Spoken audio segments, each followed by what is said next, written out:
नमस्कार, मैं सस्मिता आप सबको मेरे चैनल माई स्पिरिचुअल स्टोरी में स्वागत करती हूँ। आपको और आपके परिवार को मेरी तरफ से नवरात्रि की बहुत बहुत शुभकामनाएं। आज मैं आपके साथ शेयर करूंगी नवरात्रि स्पेशल और एक सात्विक थाली। जनरली नवरात्रि में बहुत सारे लोग चावल नहीं खाते हैं, इसलिए चावल की जगह हम आज बनाएंगे समक चावल का राइस। तो समक चावल जैसे आप सबको पता है एक मिलेट होता है और बहुत हेल्दी होता है क्योंकि ये ग्लूटेन फ्री होता है। पहले भी मैंने अपने वीडियो में समक राइस का खीर बना के आपको दिखाया है जो कि बहुत ही टेस्टी लगता है। तो आज हम बनाएंगे समक जीरा राइस। समक जीरा राइस के साथ आज हम बनाएंगे बेबी पोटैटो भाजी।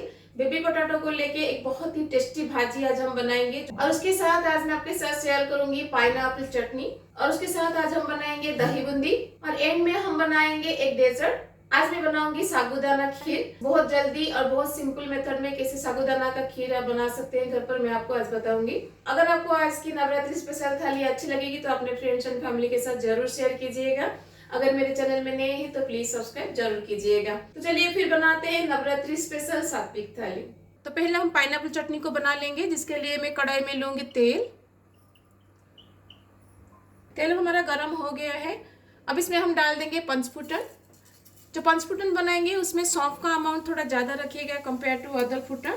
पंचफुटन अभी हमारा चटकना शुरू हो गया है। अब इसमें हम डाल देंगे रेड चिली। रेड चिली को मैंने यहाँ पे चॉप करके डाला है ताकि इसका फ्लेवर तेल में आ जाए। अब इसमें हम डाल देंगे करी पत्ता। हाफ इंच अदरक को मैंने यहाँ पे चॉप करके लिया है, उसको हम डाल देंगे। थोड़ा सा चॉप्ड ग्रीन चिली, ये ऑप्शनल है, आप चाहे तो ग्रीन चिली डालिएगा, नहीं तो स्किप कर सकते हैं। इन सबको हम 1 से 2 मिनट के लिए सटे करेंगे ताकि अदरक का जो रॉ स्मेल है वो चला जाए। अदरक को पकाते हुए 1 से 2 मिनट हो गया है। अब इसमें मैं डाल दूंगी पाइनएप्पल। यहाँ पे पाइनएप्पल को मैंने इसे स्क्वायर पे कट किया है।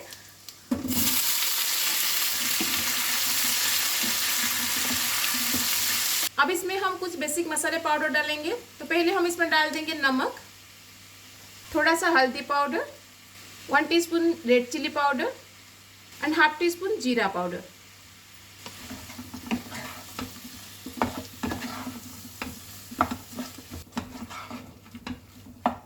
तो पाइनएप्पल के चटनी को और भी टेस्टी बनाने के लिए मैं यहाँ पे थोड़ा सा पाइनएप्पल जूस डालती हूँ।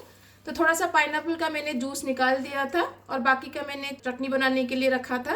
आप चाहे तो मैंने जैसे यहाँ घर पर जूस बनाया, आप ऐसे घर पे बना सकते हैं, नहीं तो आप मार्केट वाला जूस भी यूज कर सकते हैं। तो यहाँ पे मैंने 200 ml पाइनएप्पल जूस डाला है। अब इसको कवर करके हम 5 से 10 मिनट के लिए बैठाएंगे ताकि पाइनएप्पल हमारा अच्छे से कुक हो जाए। पाइनएप्पल को पकाते हुए 5 से 10 मिनट हो गया है। पाइनएप्पल भी हमारा लगभग कुक हो गया है। जब तक पाइनएप्पल अच्छे से सॉफ्ट नहीं हो जाता तब तक इसको कुक करिएगा, क्योंकि एक बार हम इसमें मीठा डाल देंगे तो उसके बाद पाइनएप्पल कुक नहीं हो पाएगा। इसलिए पाइनएप्पल को अच्छे से यहाँ पे कुक करिएगा ताकि अंदर से सॉफ्ट नहीं हो जाता। अब पाइनएप्पल चटनी में हम डाल देंगे गुड़।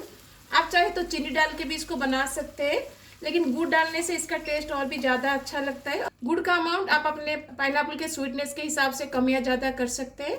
तो पाइनएप्पल कम्प्लीटली कुक हो जाने के बाद ही गुड़ को डालिएगा, उससे पहले गुड़ को मत डालिएगा। अगर उससे पहले डाल देंगे तो पाइनएप्पल अच्छे से कुक नहीं हो पाएगा। और थोड़ा सा पानी मैंने यहाँ पे डाल दिया है। अब इसको हम लो टू मीडियम फ्लेम पर 4 से 5 मिनट के लिए बैठा देंगे ताकि गुड़ जो हमने डाला है वो अच्छे से कुक हो जाए। पाइनएप्पल चटनी को बैठाते हुए 3 से 4 मिनट हो गया है। गुड़ हमारा अच्छे से मेल्ट हो गया है और अच्छे से कुक भी हो गया है। तो हमारा पाइनएप्पल चटनी अभी रेडी है। तो चलिए हम बेबी पोटैटो भाजी बनाते हैं। तो बेबी पोटैटो का भाजी बनाने के लिए कढ़ाई में पहले हम लेंगे तेल। तो तेल हमारा गर्म हो गया है। अब इसमें हम डाल देंगे थोड़ा सा पंचफुटन।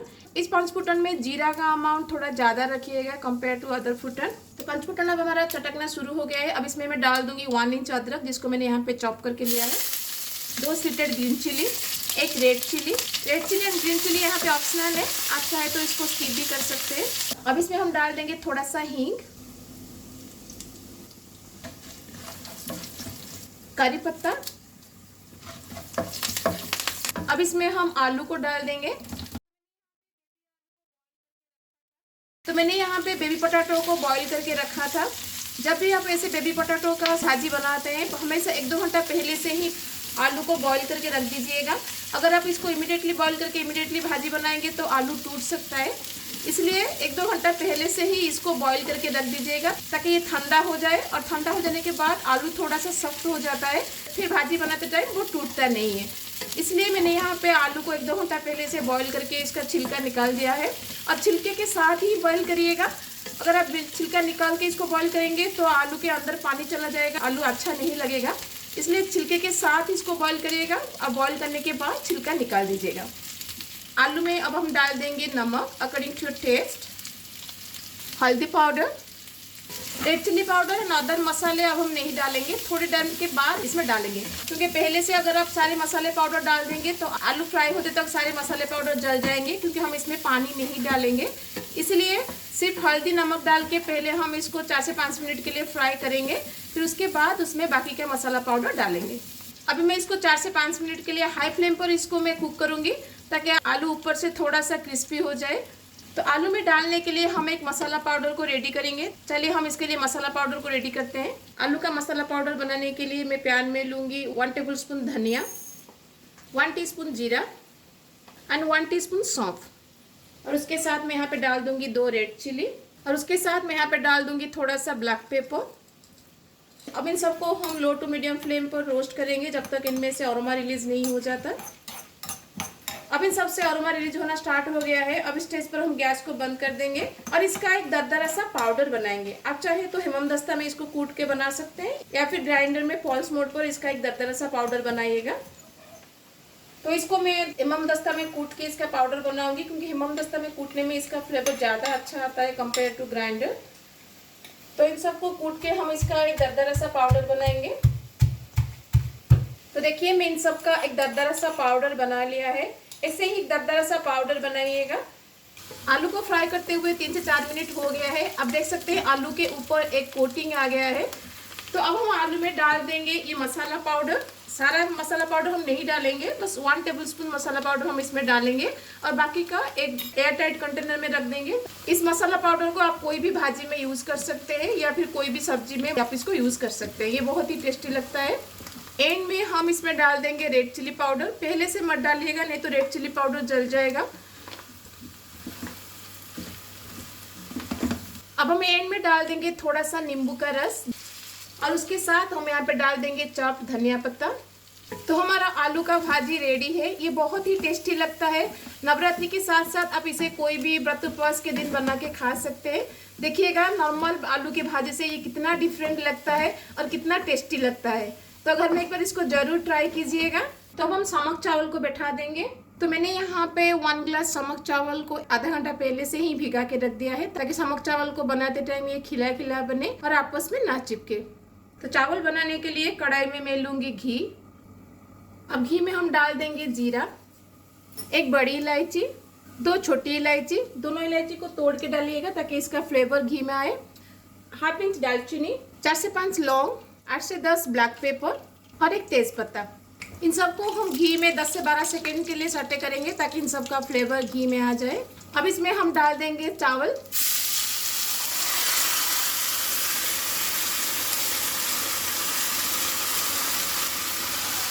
चावल से मैंने सारा पानी स्ट्रेन आउट कर लिया था। घी में हम चावल को थोड़ा सा हम यहाँ पे रोस्ट करेंगे ताकि चावल हमारा खिला खिला और दाना दाना सा बने। चावल को रोस्ट करते हुए 3 से 4 मिनट हो गया है। लो टू मीडियम फ्लेम पर ही इसको रोस्ट करिएगा, नहीं तो चावल नीचे से लग सकता है। तो चावल जब हम पानी डाल देंगे, तो मैंने यहाँ पे 1 गिलास चावल लिया है, जिसके लिए मैं यहाँ पे डाल दूंगी 2 गिलास पानी। तो यहाँ पे मैंने गर्म पानी का यूज़ किया है ताकि प्रोसेस थोड़ा फास्ट हो जाए। अगर आप ठंडा पानी डाल रहे हैं तो पानी में बॉयल आने तक चावल को हाई फ्लेम में बैठाइएगा। अब चावल में हम डाल देंगे नमक अकॉर्डिंग टू टेस्ट। यहाँ पे मैं कुछ खड़े मसाले को निकाल देती हूँ, जैसे कि तेज पत्ता, क्योंकि सारे खड़े मसाले का फ्लेवर घी में ऑलरेडी आ चुका है। बड़ी इलायची, दालचीनी, आप चाहे तो लौंग वगैरह को भी निकाल सकते हैं। क्योंकि खाते टाइम ये मुंह में लगता है तो अच्छा नहीं लगता है, इसलिए मैं इस स्टेज पर सबको निकाल देती हूँ।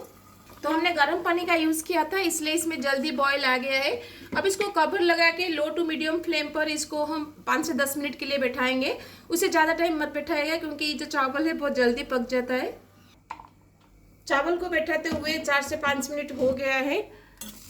आप देख सकते हैं चावल हमारा कितना खिला खिला बना है। तो इसको ज़्यादा टाइम के लिए मत बैठाइएगा, नहीं तो चावल ओवर कुक हो जाएगा। इसलिए 4 से 5 मिनट के लिए इसको कुक करिएगा। अब एंड में हम इसमें डाल देंगे थोड़ा सा घी। ये ऑप्शनल है, आप चाहे तो डालिएगा, नहीं तो स्किप कर सकते हैं, लेकिन एंड में डालने से इसका फ्लेवर बहुत ही अच्छा आता है। अब इसमें हम डाल देंगे धनिया पत्ता। तब हमारा चावल रेडी है। खीर बनाने के लिए पहले हम दूध को गर्म करेंगे। दूध गर्म करने से पहले पैन में थोड़ा सा पानी हम डालेंगे ताकि दूध हमारा नीचे से ना लगे। अब पैन में मैं लूँगी 1 लीटर फुल फैट मिल्क।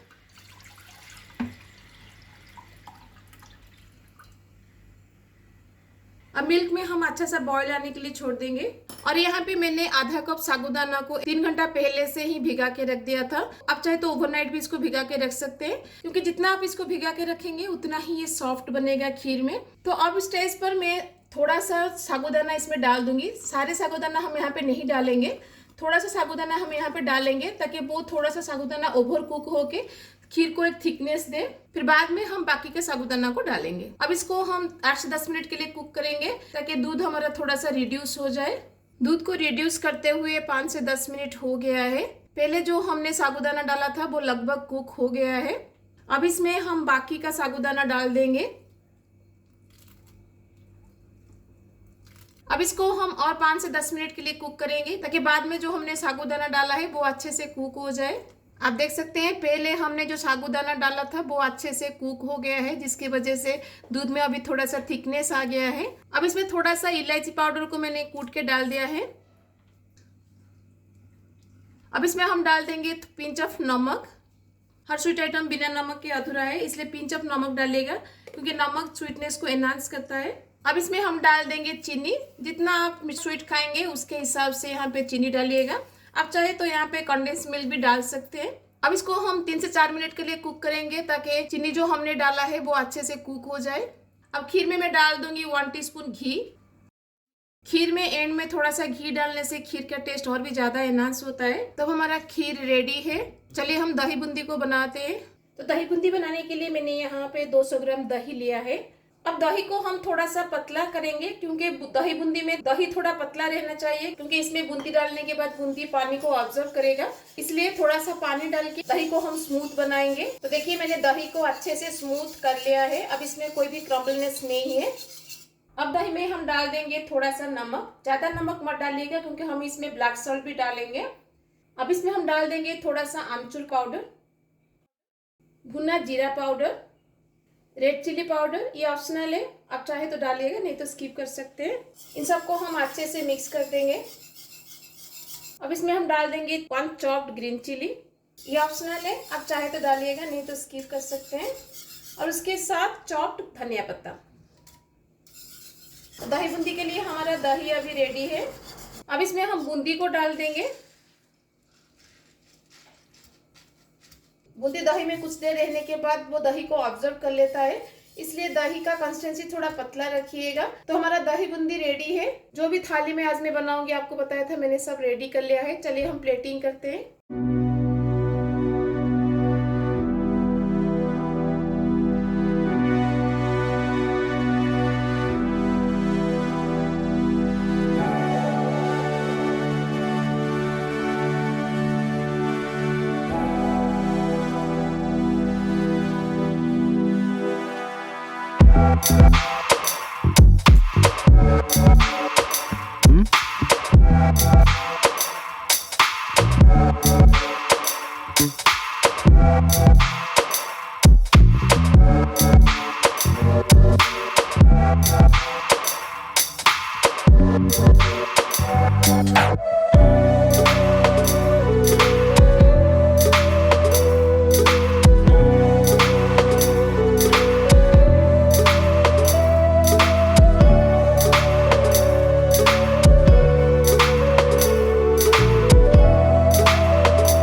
तो